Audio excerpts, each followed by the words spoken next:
In this video, I will show you how to extract information using site colon and top level domain. So some of the example of top level domain are edu for education institutions and mil for military services.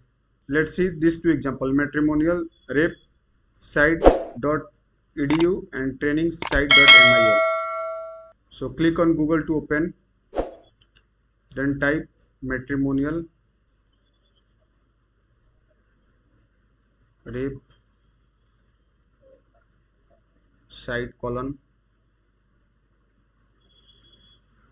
.edu and press enter. We can see this website has edu as a top level domain.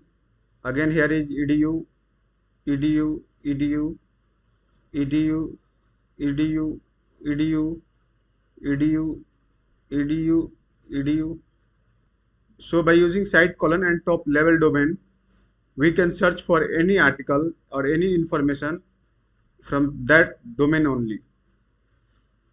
Let's see another example. Then type training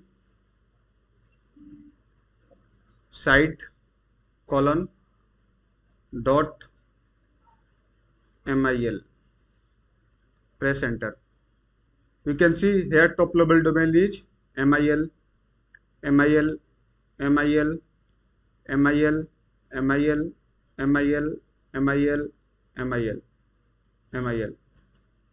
So in the second example, we are searching for training from the website of military, and in the first example, we are searching for article or information related to matrimonial rape from the site of education institutions.